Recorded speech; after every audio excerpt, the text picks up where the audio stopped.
Well, good evening, ladies and gentlemen. It's Zero back at you again with another History Buff Reacts video, and today we are doing another Salmonella video. Of course we are. And this one is Scandalous Popes of the Middle Ages. I know next to nothing about any of the popes. Literally nothing. I'm really looking forward to what's in this one. However, just quickly, stick on to the end of the video, because in the last video I said something about bringing out my alter ego, and my alter ego is going to be ending the video for me. So stick around to the end of the video and you'll get to meet him. But for now, let's get back to this. This video is sponsored by Skillshare.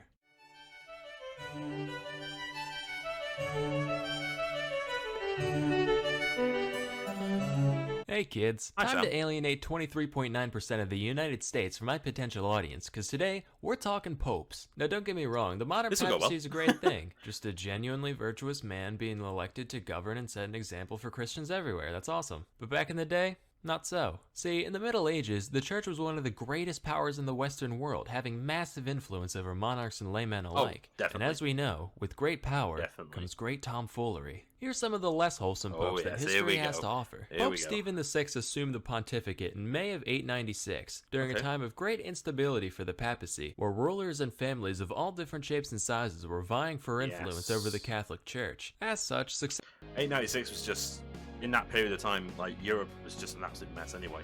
Nobody really knew what was going on in Europe at that point. successive popes from this period often had different ideas about how things should be run. Stephen, for example, didn't much care for Pope Formosus, the guy before last. Why?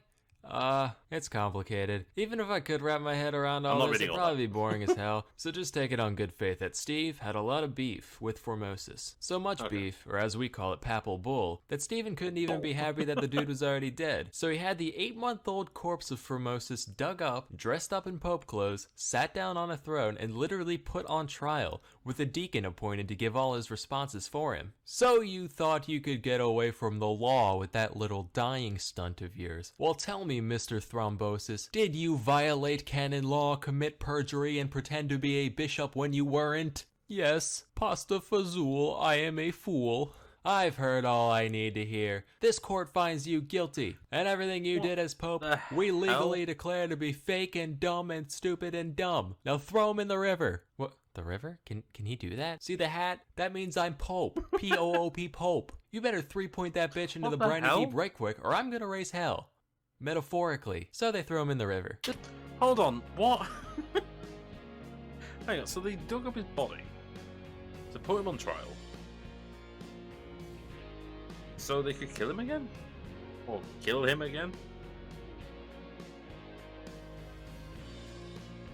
People at that time were weird.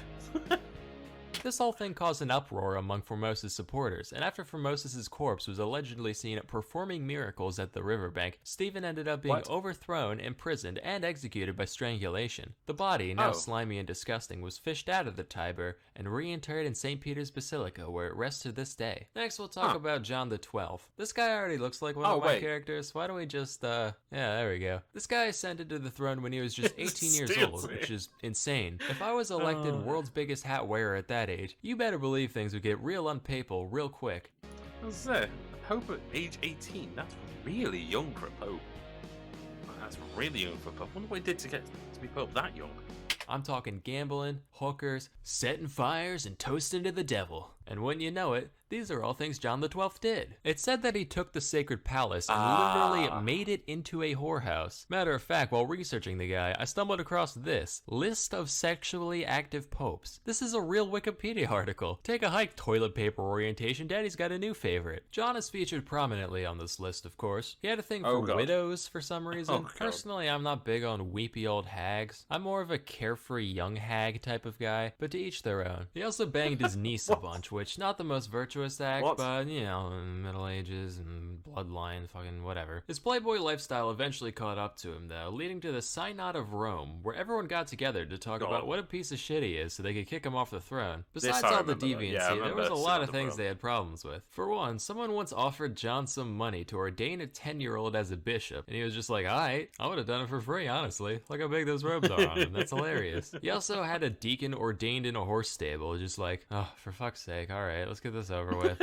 Shouldn't we be doing this in, like, a church? Listen, bucko, if it's good enough for Jesus to be born in, it's good enough for you to have your little cardinal party. No, sir, not cardinal, he's just a deacon. Not if you keep running your mouth, you aren't. He also liked going on hunting trips now and then, generally considered to be something popes don't do. Although my suspicion is that they were just tired of cleaning his big stupid camo hat every time. Probably his worst act, though, was putting on a helmet, followed closely in second by the time one of his subdeacons got on his nerves. Jesus so Christ. He literally cut off his dick and murdered him. So between all this and some conflicts with Otto I of the Holy Roman Empire, John was uncanonically ousted in 963. Except as soon as Otto left Rome, nobody was there to pressure him off physically anymore. So John was like, lol, just kidding, rounded up all his groupies, kicked the new pope off the throne, and continued his role like nothing happened by early 964. But just a few months later, fate caught up with John, and he died the way he lived, committing adultery. Now let's be real. What the hell? What the actual hell? I don't understand anymore. I don't understand.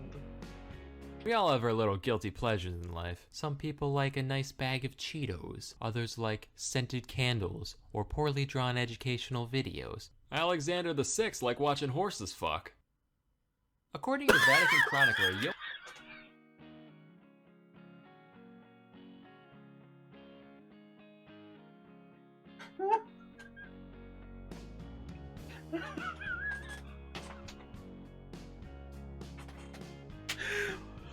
Sorry, what? What? What? Where did that come from?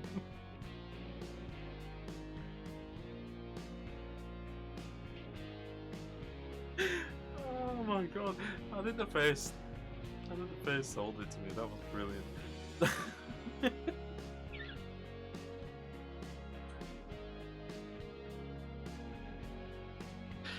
Oh god. Oh my god. Right. There we go. Johann Burkhard. He would specifically arrange for his stallions to be introduced to mares in heat outside his palace, and he'd stand up on his balcony to watch them violently mate, which just tickled him pink for some fucking reason, and he'd laugh uproariously during the entire spectacle. He also once threw a party in the palace called the Banquet of Chestnuts, also referred to as the Joust of Whores. Wait a minute. Horse jousting. Horses banging. Was dyslexia a thing back then? Nah, but during the banquet, Alexander had 50 of Rome's finest raggedy harlots line up and strip down for him and his guests, which, by the way, included 2 of his children, which, by the way, he had many children, but at this point hardly a concern. Guests began throwing chestnuts at the ladies, who got down on their hands and knees and scrambled frantically, like the cook at Denny's when I held him at gunpoint, trying to collect as many as they could. After this went on for a while, Alexander was like, alright kiddos, game time. Whoever can bang the most broads before the night's over wins Rome's finest silks, and the only condition is that anybody who makes a joke about nutting on someone's chest gets disqualified. It's too easy. This is all according to that one Johann guy, mind you. Some secondary sources differ pretty significantly on the more lurid details of all this, so do take it with a grain of salt. But at the same time, this guy was the official record taker for the ceremonies he was involved with, so it seems equally likely to me that the other guys just wanted to save a bit of face, but who knows. In the end, primary sources are usually the most reputable source of information. After all, what better way to learn about stuff than from people who have direct experience in the subject? That's why you need to try Skillshare. Skillshare is an online learning community. Segway, okay. Oh, sweet Jesus. What the hell was that?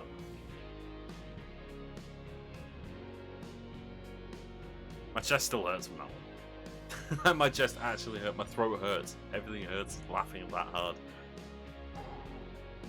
Jesus Christ, I was not expecting that at all. Pope John XII, I knew about that one though, because the Synod of Rome is definitely a big thing. I didn't realise it got that bad though. The first one. Why would you dig up a body to put it on trial to then throw it in the river in the first place? Jesus Christ. And that, ladies and gentlemen, is going to be the end of the video.